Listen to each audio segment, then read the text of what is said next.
Hello, and welcome to this introduction to basic trigonometry. This is the first part of a lecture series related to basic trig. Within this presentation, we will introduce the basic trigonometric ratios, the sine, the cos, and the tan functions, and also their inverse functions. Be aware that basic trigonometry only applies to right-angled triangles, and within this presentation we will solve a variety of right-angled triangle problems to find the unknown sides or the unknown angles. We will end the presentation solving a practical orientated problem. However, for your reference, there are further presentations in which we solve a variety of practical orientated problems. This presentation does assume you've seen previous presentations related to Pythagoras' theorem and also how we generate the sine, the cosine and the tangent waveforms. Here's a brief overview of the contents of this presentation and where the approximate timings of the various sections shown below commence. As this is a full lecture, it is quite a lengthy presentation, so the aim of this slide is to focus you on certain aspects of the presentation that you might specifically want to review. So approximately 3 minutes into the presentation, we review some background information related to Pythagoras' theorem, angular measures, such as stating angles in decimal degrees and also sexagesimal notation, that's the degrees, minutes and seconds notation. We review some basic definitions of triangles and also recap the basic trigonometric waveforms of the sine, the cosine and the tangent function. Approximately 11 minutes into the presentation, we define the trig ratios of the sine, cos and tangent functions. We also outline the use of the mnemonic SOHCAHTOA, which is a framework on which we can remember the various ratios. 15 minutes into the presentation, we calculate trigonometric ratios related to a right-angled triangle. 28 minutes into the presentation, we calculate the unknown sides of a right-angled triangle given one angle and one side of the triangle. 39 minutes into the presentation, we calculate unknown angles of our right-angled triangle when we're given two sides of the triangle, and we're using the inverse trig ratios shown here.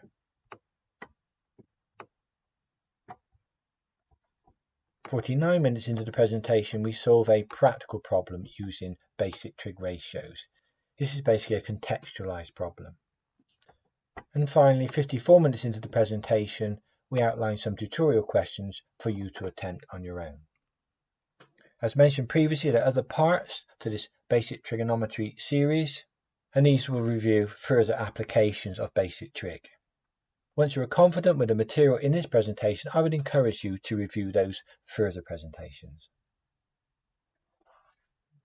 Just as a brief recap, here's Pythagoras' theorem. Don't forget Pythagoras' theorem only applies to right-angled triangles, that's shown in the figure here where C is the right angle.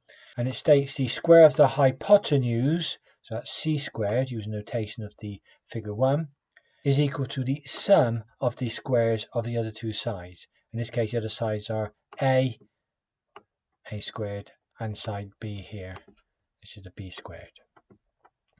If we wanted to find the actual length of the hypotenuse of the triangle, we would have to square root both sides of this equation here. So in this case, C would equal to the square root of A squared plus B squared.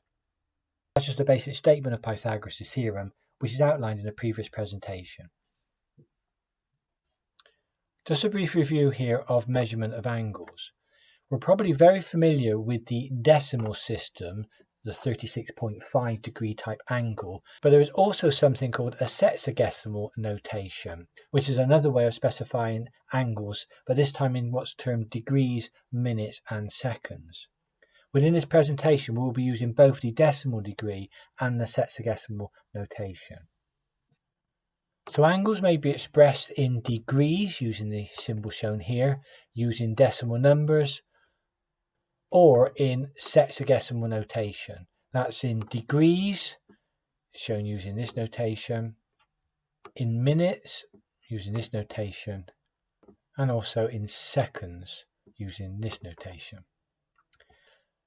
For your reference, there are 60 minutes in 1 degree.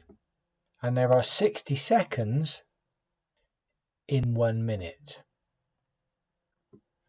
So 1 degree can be written as 60 minutes or 3,600 seconds. It's the same increment. Another way of expressing this is 1 minute is actually 1/60th of a degree, or approximately 0.0167 degrees. 1 second is actually 1/3600th of a degree, which is approximately equal to 0.000278 degrees. So the second is an extremely small increment of angular measure. This is illustrated graphically below. Remember, there are 360 degrees in a circle in one revolution. The 1 degree increment is shown in a diagram. So essentially the angle shown is actually 1 degree, or we could write it as 60 minutes, or we could write it as 3,600 seconds. On the next slide, we will show how to convert between decimal notation and sexagesimal notation. So on this slide, we're going to consider how to convert between decimal degrees and sexagesimal notation and back again. This calculation can be undertaken by hand using appropriate conversions or using a calculator. And it's the use of the calculator method I'm predominantly interested in here. So in example 1, we're asked to convert an angle from degrees into degrees and minutes. So if we were given 37.6 degrees and want to put it into sexagesimal notation, that would be 37 degrees, and then because there are 60 minutes in 1 degree, then we would multiply the 60 minutes by the 0.6, and that would give us 37 degrees and 36 minutes. That's the 0.6 multiplied by 60.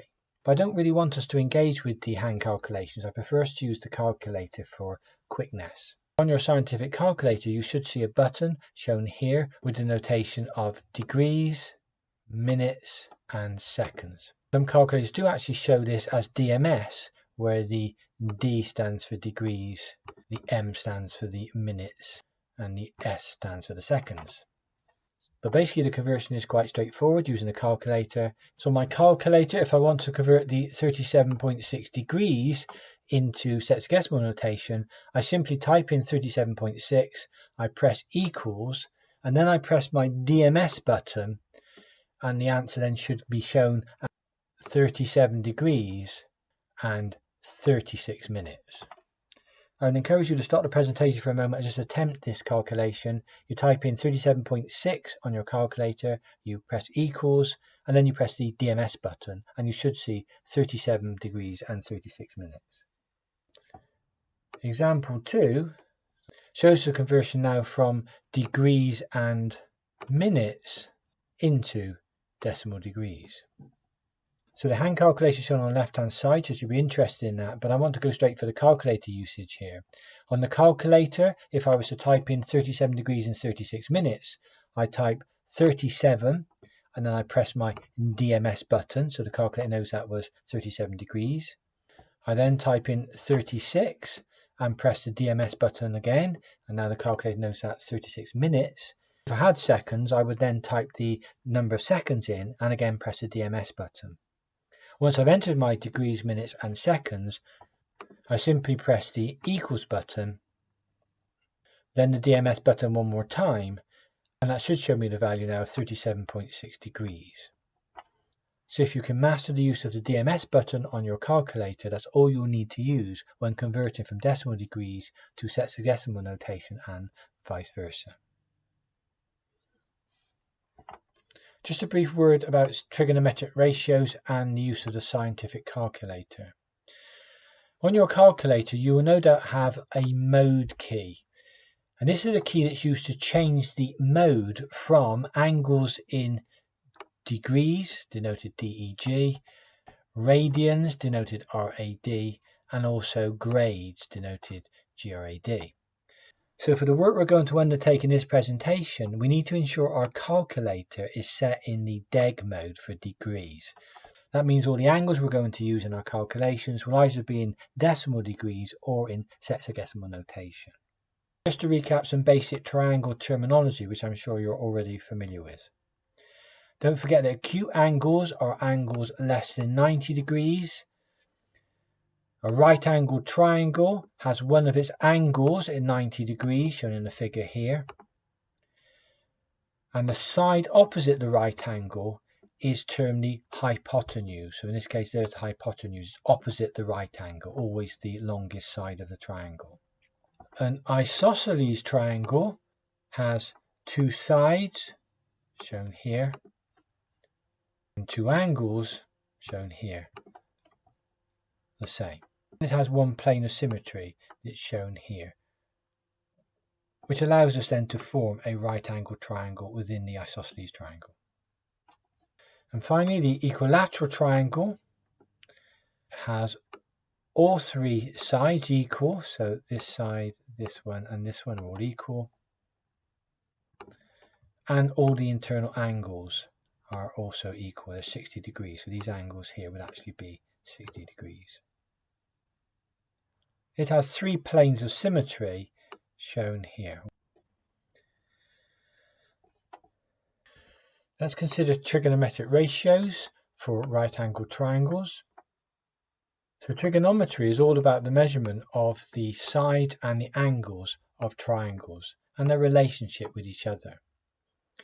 Whenever we're undertaking a trigonometric calculation for the right-angled triangle, we always need to be careful how we label our sides. So for example, in the sketch shown here, the right angle is labelled as capital C. The opposite side to the right angle is always termed the hypotenuse side, in this case lowercase c. So the hypotenuse side of the right angled triangle is always opposite the right angle and is always the longest side of the triangle. If we consider this angle here, capital B, which is also expressed as theta inside the triangle, then the opposite side to angle B will be this side here, labelled as little b.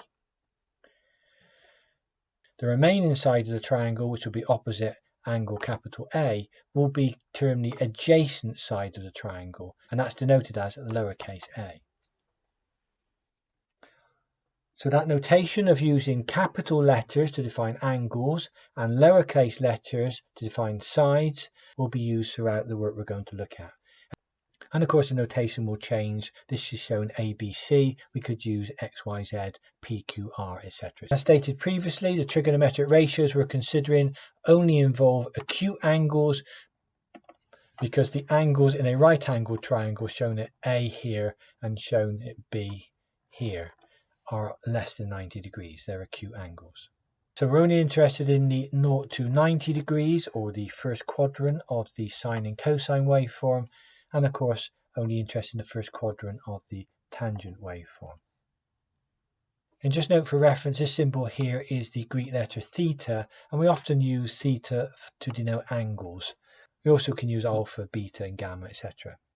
Now if we consider right-angled triangles with the geometry as shown in the sketch above, we can use a mnemonic, sometimes called SOHCAHTOA, to help us define the sine ratio, the cos ratio and the tan ratio.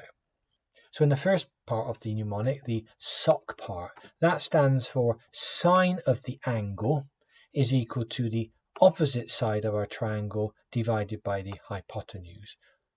So considering the sketch above, if we want the sine of angle theta shown here, that would be the opposite side here divided by the hypotenuse side here. If we now consider the Ka part of the mnemonic, stands for cosine of the angle or cos of the angle, and that's equal to the adjacent side over the hypotenuse. So in our triangle, to find the cos of angle theta shown here, it would be the adjacent side divided by the hypotenuse. And finally, the TOA part of our mnemonic, that stands for tangent of the angle or tan of the angle is equal to the opposite side divided by the adjacent side. So again, referring to our diagram, tan of angle theta is the opposite side divided by the adjacent side. So that's the definitions of our trig functions, sine, cos and tan. And the sine waveform, the cos waveform and the tan waveform are all pre-programmed onto our calculator. You'll see a button for sine, cos and tan.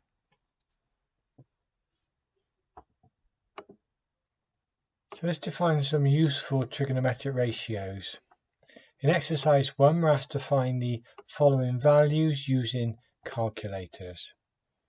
I'd encourage you to stop the presentation for a moment and simply type these numbers into your calculators. A few of the ratios have been defined for us, so don't forget with these calculations you need to be in the deg mode, the degree mode. So you should see a little D at the top of your screen. And a few trig ratios are already worked out for us. If you type in the sine of 30 degrees, so the sin key on your calculator, and 30, press equals, you should find the ratio is 0.5. Looking at the cos function, we've got the cos of 45 has a ratio of 0.7071 in terms of decimals. And the tan of 60 degrees, the ratio is 1.732 in decimals. I'd encourage you to start the presentation and try and complete the other questions on this slide. I will state the answer in just a moment. And here are the values to all the ratios. I've put them in terms of decimals, but notice they can be expressed in terms of surd form. For example, the 0.7071 shown here can be written as the square root of 2 upon 2. And the 0.866 shown here can be written as the square root of 3 upon 2. And here the 0.5774 for the tan of 30 ratio could be written as the square root of 3 upon 3. For reference, this symbol here relates to infinity. It's actually positive infinity. If you review the previous presentation where we constructed sine, cos and the tangent waveforms, you'll see at 90 degrees the tangent waveform shoots off to positive infinity. Okay, worksheet 1 relates to calculating trigonometric ratios. So in question 1, we're given a triangle ABC, shown in the sketch here, A, B and C. And in part A, we're asked to find the sine ratio of angle B, and then we're asked to find angle B using what's called the inverse function. In part B, we're asked to find the cosine ratio of angle A, and then find the angle A using the inverse cos function. In part C, we're asked to find the side lengths BC using Pythagoras' theorem. In part D, we're asked to find the sine ratio of angle A, and then find angle A using the inverse sine function. And finally, in part E, we're asked to find the tangent of angle B, and then find angle B using the inverse tan function.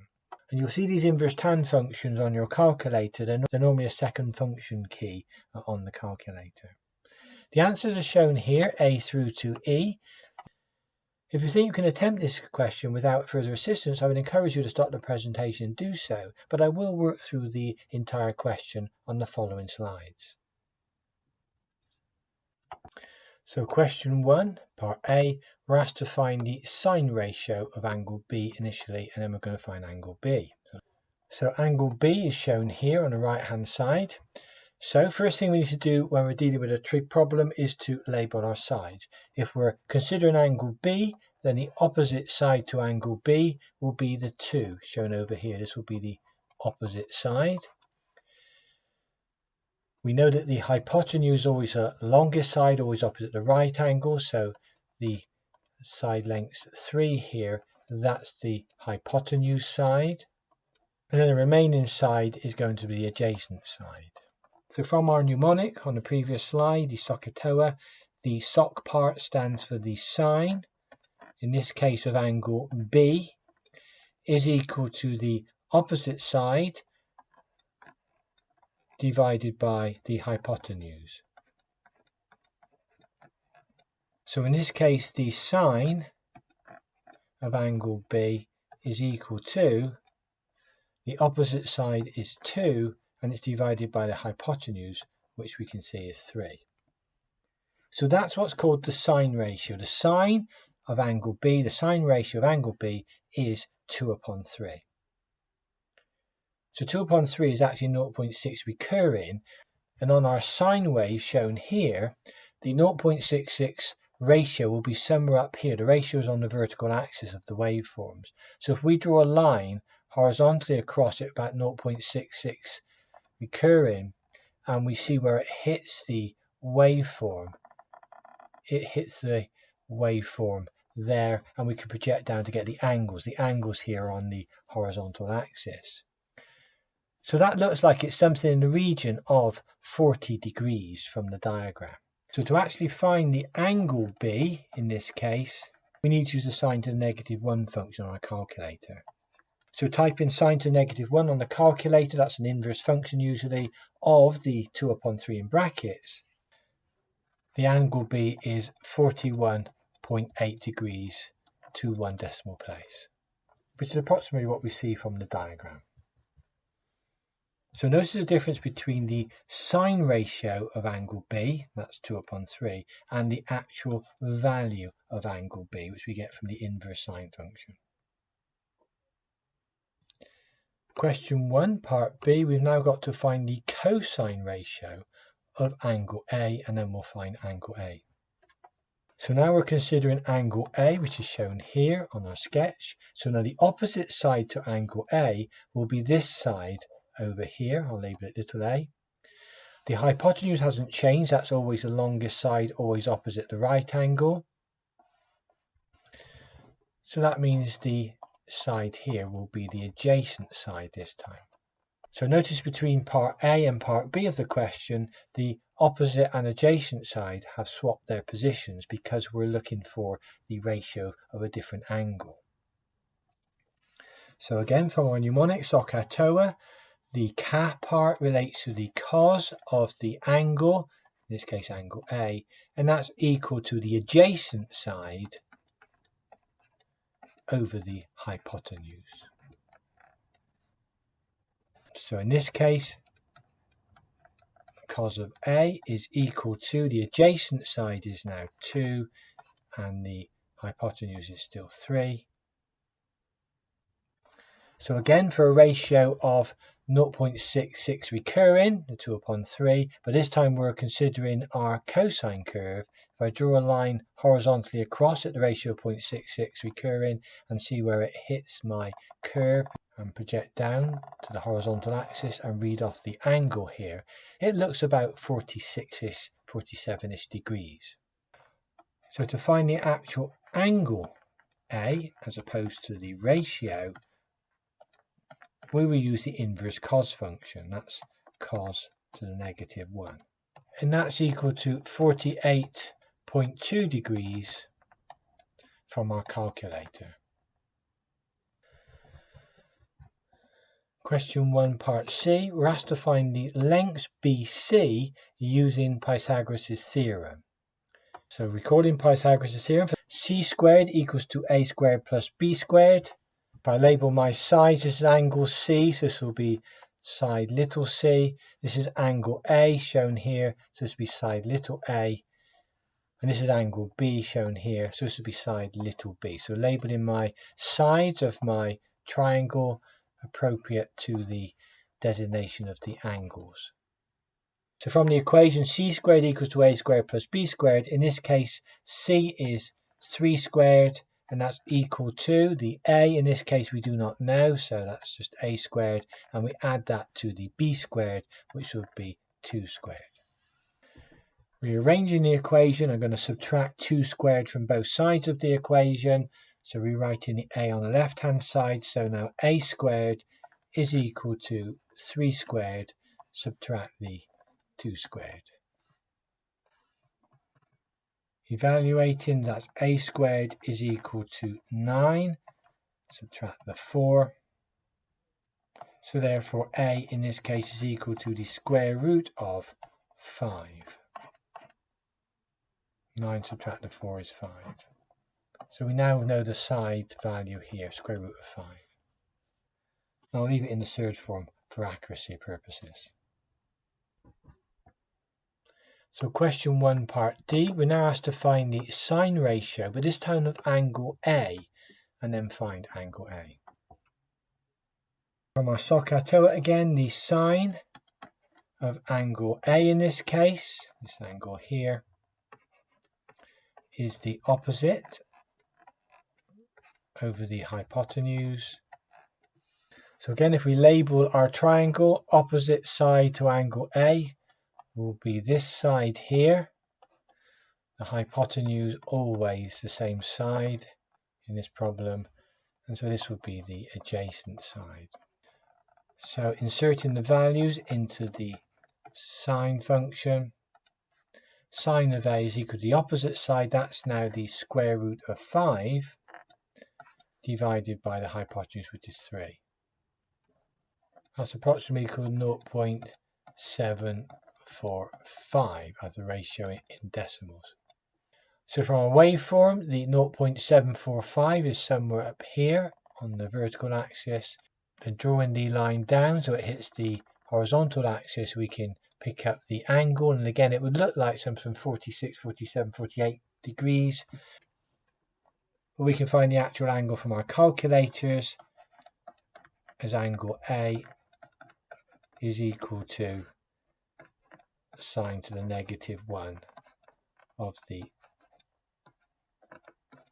square root of 5 upon 2. So again, that's 48.2 degrees to 1 decimal place.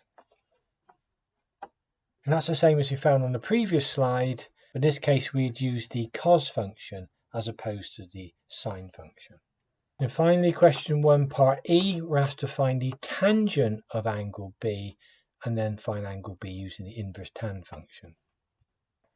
So from our SOHCAHTOA, we know that the TOA part relates to the tan function, and it's tan of the angle B here, is equal to the opposite side divided by the adjacent side. So consider angle B over here, the opposite side will be this side. The hypotenuse is always the longest side, opposite the right angle. So that leaves the adjacent side as being this side. Inserting the values into the ratio, that will be the opposite side, which is 2, and that's divided by the adjacent side, which is the square root of 5, which in decimal is 0.894 to 3 decimal places. That's difficult to actually draw on the tangent curve. 0.894 is somewhere in this region here, and when it hits our curve and we draw down, it's very difficult to see, but we're looking somewhere in the region of possibly 40 degrees on that scale. So to find angle B, we use the tan to the -1 function. So therefore angle B is equal to the 41.8 degrees to 1 decimal place. Again, that's what we found from the previous slide.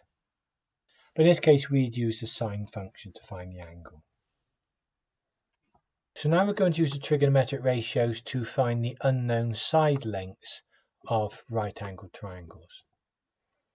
So in example 1, for the triangles shown in the figure, we've got to find side lengths B. We're given in the question the side length C, which is actually the hypotenuse here, and we're also given the angle at B. So looking at this problem, we're trying to find the opposite side given the hypotenuse and angle. Some students find it difficult to initially determine which of the functions, the sine, cos or tan, we need to use here. So sometimes writing down the mnemonic we mentioned earlier, the SOHCAHTOA, and literally ticking off information you know can help find the ratio required to solve the problem. Now in this particular question, we're given one internal angle here. If you're given the angle, then you can find the sine of the angle, the cos of the angle, or the tan of the angle by button pushing your calculator. What else are we given in the question? We're also given the hypotenuse, and that's the H's in these symbols here. What are we trying to find in this particular case? We're trying to find the opposite side. So where does the opposite side occur? It occurs here, and it does occur here. But we can't use the tangent function because we only have one of the 3 unknowns. So in this case, it must be the sine function, because we have 2 of the 3 unknowns and we're trying to find the opposite side. So if that helps you, writing down the mnemonic, SOHCAHTOA, and ticking off information, then please feel free to use that. Some of you may be able to see which ratio you require by looking at the diagram on its own.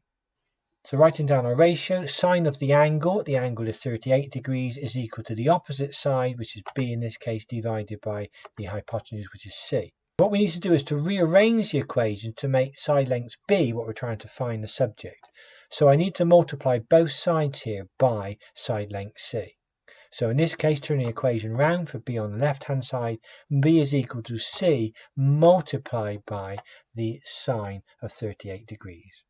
Putting in the values, we know that the side length C is 120, the angle is 38 degrees, so we can find the sine of 38 on our calculators. And evaluating, we find that side length B is 73.9 millimeters.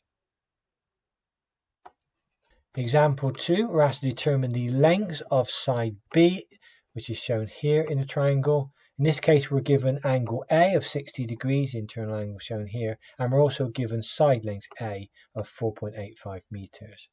If we label the triangle appropriately, we can see C is the hypotenuse again, the longest side opposite the right angle, and side length A will be the opposite side. It's opposite the angle 60 we're given. Again, if you're unsure as to which of the three ratios to use, write down the SOHCAHTOA and tick off information you know. You're given in this case the angle, so I can find the sine of the angle, the cos of the angle, or the tan of the angle because it's on my calculator.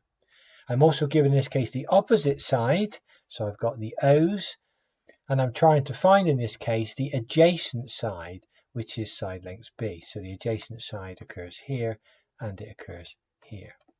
I cannot use the cosine function because I do not have enough information, so it has to be in this case the tan function. So writing down the tan of the angle is 60 degrees given to us, that's equal to A, the opposite side, divided by B, the adjacent side. Again, I need to rearrange because I'm trying to find side length B, so I need to multiply both sides by B and divide both sides by tan of 60 degrees, so B is equal to A divided by the tan of 60 degrees. Putting in my values, A is 4.85 in this case, tan of 60 is a button push on the calculator. I get a length of 2.8 meters for side length B. Exercise 1 and 2 shown here. Exercise 1 here, exercise 2 is in two parts. We're asked to calculate in this case the unknown sides of the triangles given. They're all right angle triangles here. If you think you can attempt these questions without further input, I would encourage you to stop the presentation and solve the questions, but I will work through the solutions on the following slides. Notice that each of the questions state what side they're asking you to find, so side length PQ in this particular case, and also the answer is given in the bracket at the bottom of each triangle. So here are the solutions to exercise 1 and 2. We're asked to find the unknown sides in the triangles below. They're all right angled triangles. So in question 1A, we're asked to find side length PQ. That's this side length here. So as always, the first thing we need to do is to label the sides of the triangle. So we're given internal angle 24 degrees at R. So the opposite side then will be this side here. The hypotenuse is always the longest side, always opposite the right angle. So that's not in dispute. That's this side. And the remaining side is the adjacent side. I'm going to write down my mnemonic, and I'm going to tick off information I know. In this case, I've got the angle, so I know the sine, the cos or the tan of the angle. I also know the hypotenuse, so I've got the h's in this case, and I'm trying to find PQ, which is the opposite side. Opposite occurs here, and it occurs here. Again, I cannot use the tangent function because not enough information, so it will be a sine function problem here. So sine of the angle, and the angle in this case is 24 degrees, is equal to the opposite side, which is PQ, as they've labelled it in the diagram, and that's divided by the hypotenuse, which is 11.9. Rearranging the equation, side length PQ is equal to 11.9 multiplied by sine of 24 degrees. Evaluating on my calculator, that gives me a length of 4.84 centimeters. Exercise 1 part B, we're asked to find side length XY, which is this side length across here. As always, the first thing we need to do is to label the sides of the triangle. We're given angle Z in this case. The internal angle here is 58 degrees, so the opposite side will be xy. The hypotenuse in this case will be the 8.5 centimeters, and so the adjacent side is the yz. I can see now this is a very similar solution to that for exercise 1a, so I would encourage you to stop the presentation and attempt exercise 1b. The answer you're looking for is 7.21 centimeters. Exercise 2, part A, we're asked to find side length AB, which is this side length here. Again, labeling our triangle, this will be the opposite side here.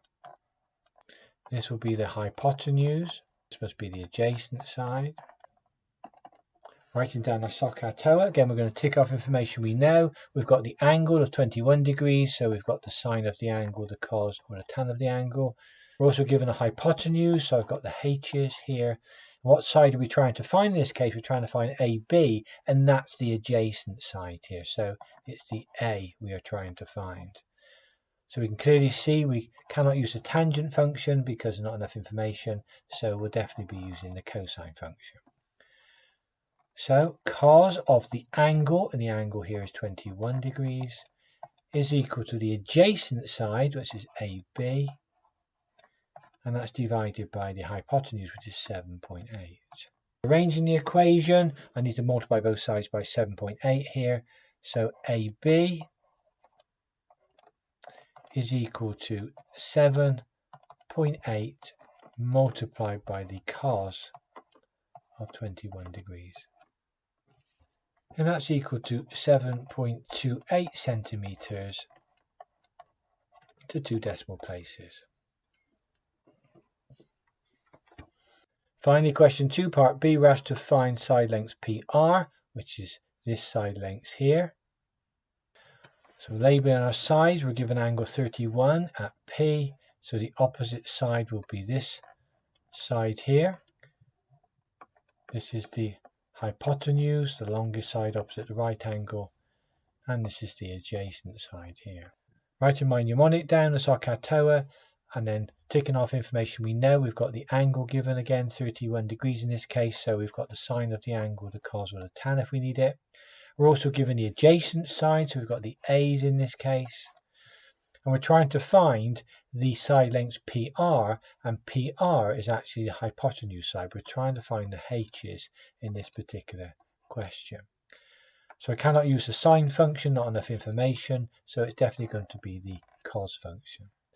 So cos of the angle is 31 degrees in this case, equal to the adjacent side, which is 7.8 centimeters, divided by the hypotenuse, which they've labelled as PR. Slightly more complicated transposition in this particular case. We've got to now make PR the subject, so I need to multiply both sides by PR and divide both sides by the cos of 31. So therefore, side length PR is equal to 7.8 divided by cos of 31 degrees. And that's equal to 9.1 centimeters to 1 decimal place. So those are the 4 solutions for finding the unknown sides in exercise 1 and 2. Just note I've added the solution for question 1b for completeness. So in the previous examples, we were trying to find unknown sides of a right angled triangle and given one side and one angle. What we're going to do now is find an internal angle of a right angled triangle. So we'll be given 2 sides of the triangle and we need to find an angle. To do this, we're going to use the inverse trigonometric ratios that we mentioned in the previous part of the presentation. So as I say, we're going to find the unknown angles within the right angled triangles. So to find these unknown internal angles within our triangle, we're going to use the inverse trig functions shown below. So that will involve using the inverse sine function, written as sine to the negative 1, the inverse cos function, written as cos to the negative 1, and the inverse tan function, written as tan to the negative 1. It's worth noting that within some textbooks, the inverse sine or sine to the negative 1 can be written as arcsine. just as the inverse cos function, the cos to -1, can be written as arc cos. And finally, the inverse tangent function, the tan to -1, can be written as arc tan. So please be aware of that notation. There's just alternative ways of expressing the inverse trigonometric function.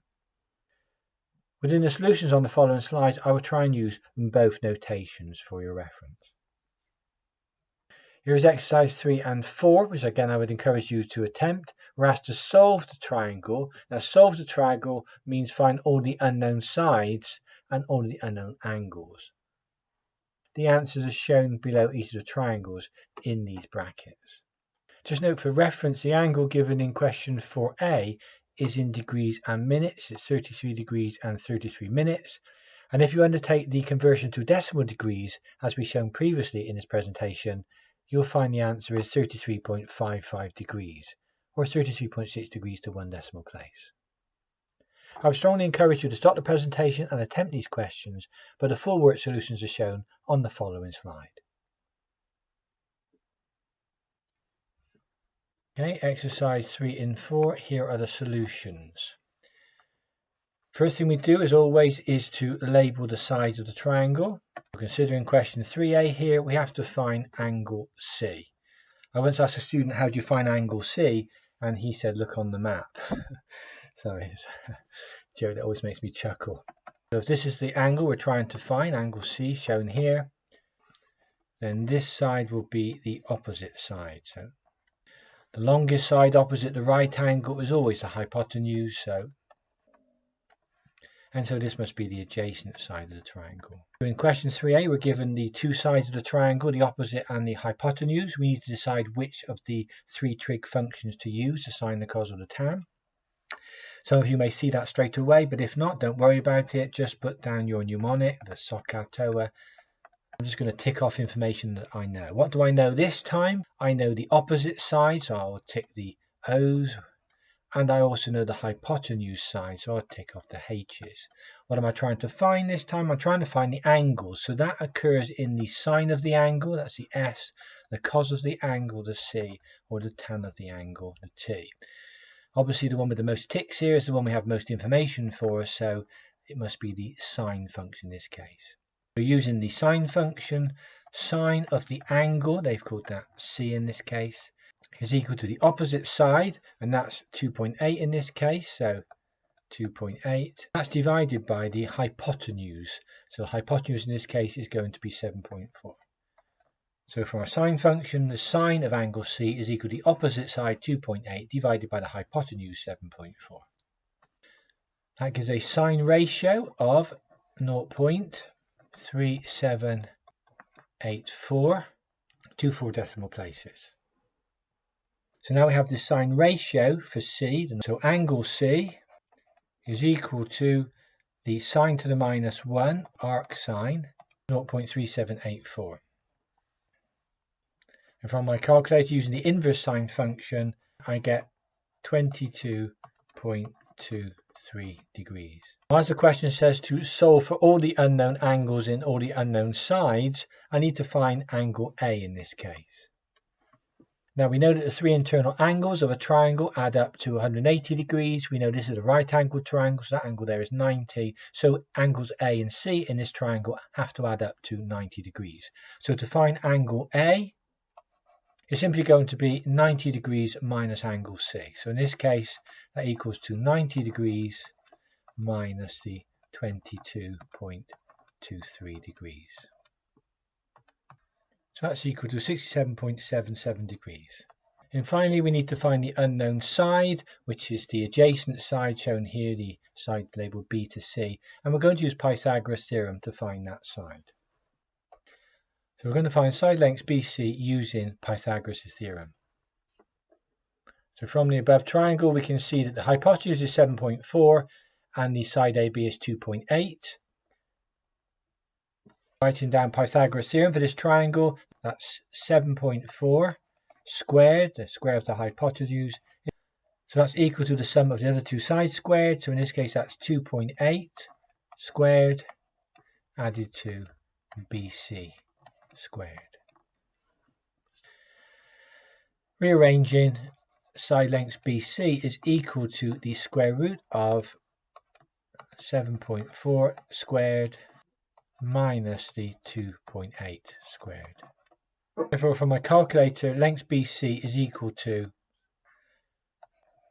6.85 centimeters. So now we've solved the triangle for question 3a.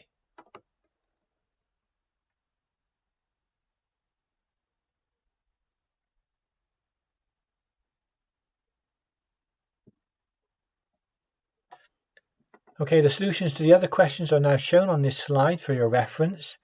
In question 3b, we're asked to find angle R, shown here.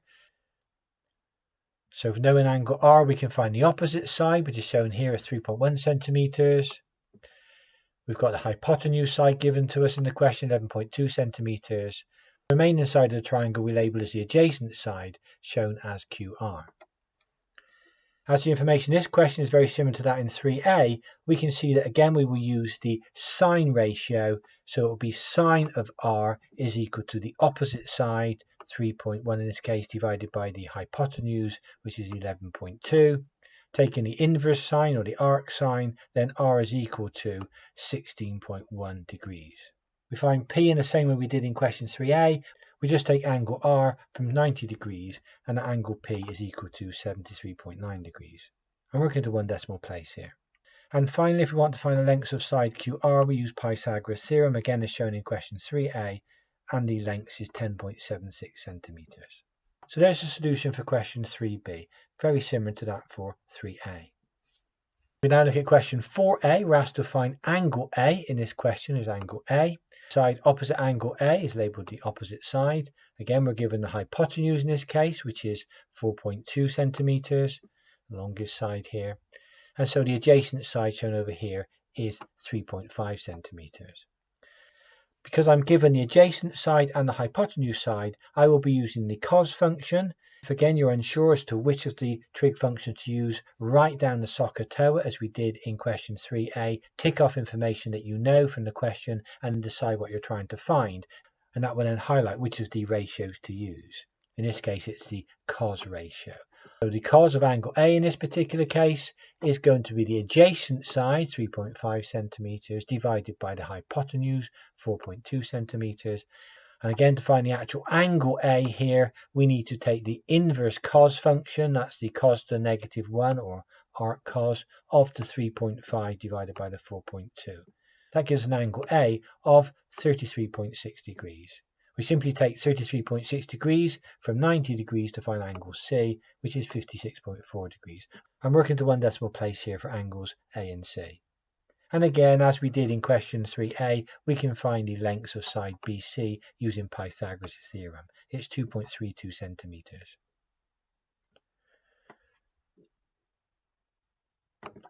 And finally, question 4b, we're asked to find angle P this time. Angle P is shown here. The side opposite angle P is labelled as the opposite side. Again, we're given the hypotenuse in the question, it's 12.9 centimeters, and we're given the adjacent side in the question, 8.1 centimeters. So this solution is very similar to that of 4a. I will let you go through the solution process at your own pace. Basically use the cos function again, and you'll find that angle P in this case is 51.1 degrees. You'll find angle Q is 38.9 degrees, and finally length RQ of our triangle is 10.04 centimeters. I would encourage you to start the presentation and work through those solutions on your own to make sure you understand the procedures involved.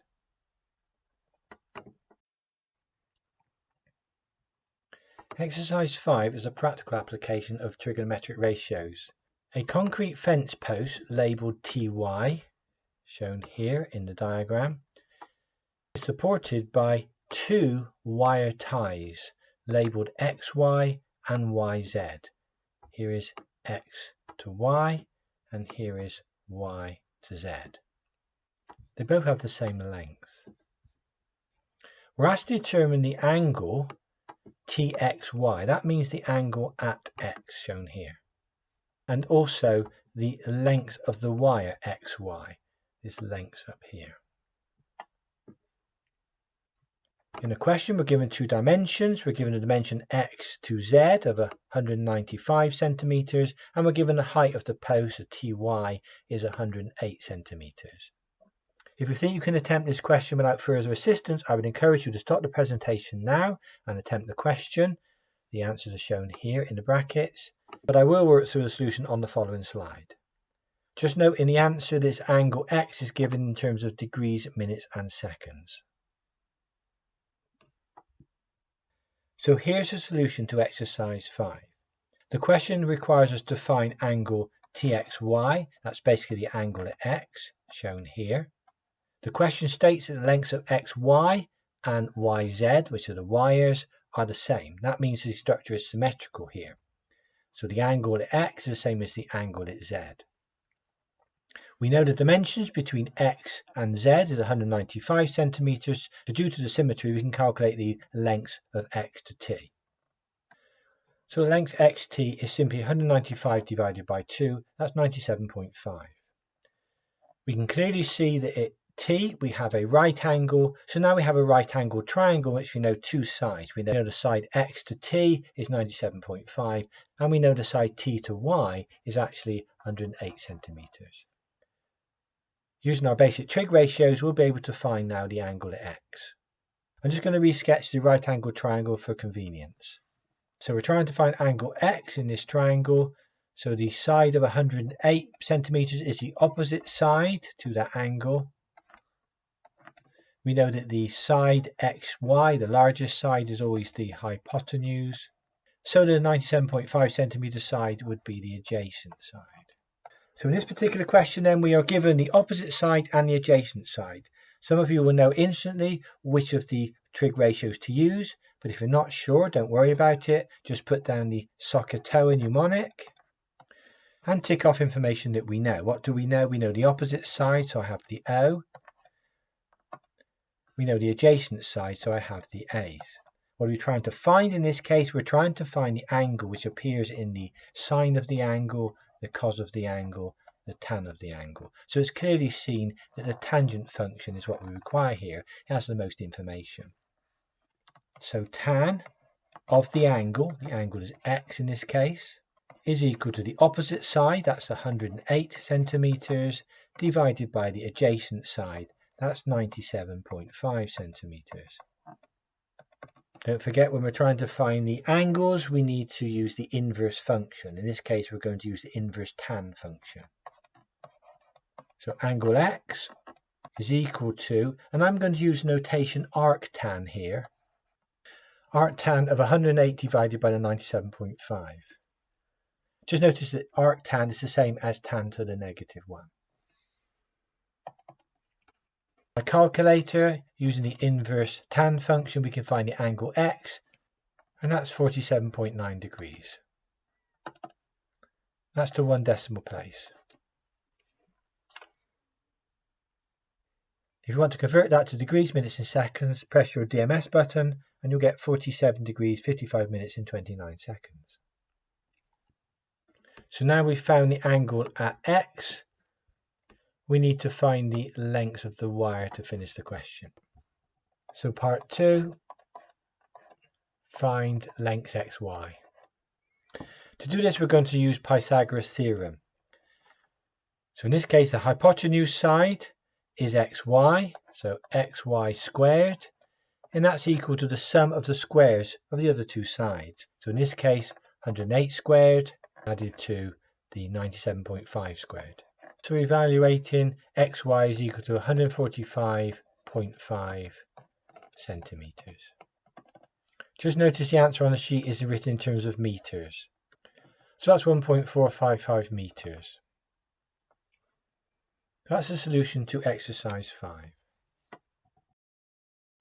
Worksheet 2 relates to right-angled triangles only.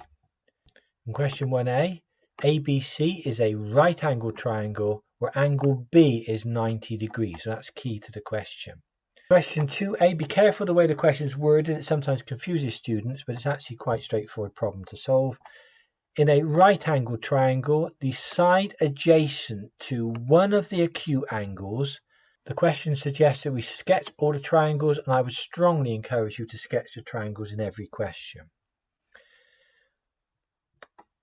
Question 1a is broken down into 3 parts. Part 1, if the side length A is 4.8 and the side length B is 7.6, we're asked to find angle A. So as the question states, I would always sketch a triangle. So looking at this first part of question 1a, my triangle would look like this, where angle B has to be 90 degrees. It doesn't matter where I specify angle A and C, so I put A at the top of the triangle and C on the right hand side. Don't forget that the way we denote these sides is related to the angles. So if this is angle capital B, then side little b is opposite that angle. This is angle capital A, then side little a is opposite that angle. And capital C here for angle C, side length C is shown over here. So in the first question, we're given side length A and we're given side length B, and we're asked to find in the question the angle at A. So we need to label our sides appropriately, given angle A, which is the opposite side, which is the hypotenuse, which is adjacent, label the sides, and then choose the appropriate trigonometric ratio and find the angle. Parts are given side length A, side length B, but this time you're asked to find angle C. And in part 3, you're given side length A, side length C, and you're asked to find angle A. So in each of the questions, sketch the triangle, label the sides appropriately, put the dimensions on, and decide which trig ratio you need to use. The answers are shown in the bracket here. Notice the first answer in terms of decimal degrees, and the second and third answers are in terms of the sexagesimal notation. And the right angle is 16.9 millimeters. The side opposite this acute angle is 16.2 millimeters. In other words, the information there is defining 2 sides of the triangle. The question wants us to find all the internal triangle's angles. So don't forget, when you found one of the acute angles, to find the second acute angle, you simply take the first from 90 degrees. Again, the answers are shown in the brackets here, and they're in sexagesimal notation. And finally, question 3a, we're given ABC is a right angled triangle. And again, we're given 3 parts to the question. In the first part, angle B is 90 degrees, so be very careful there. You're then given angle A, and you're given side length A. You've got to find the sides B and C. In part 2, angle A is now 90 degrees. You're given angle B. In sexagesimal notation, you're given side length C. You've got to find the other side in this case. And finally, in part 3, you're given angle A is 90 degrees, you're given angle C, and you're given side length A. You've got to find the other sides. I encourage you to stop the presentation and attempt these questions and see if you can solve for the answers given. For your reference, here's the bibliography used to help generate this presentation. I hope this has been of help to you, and thank you for viewing.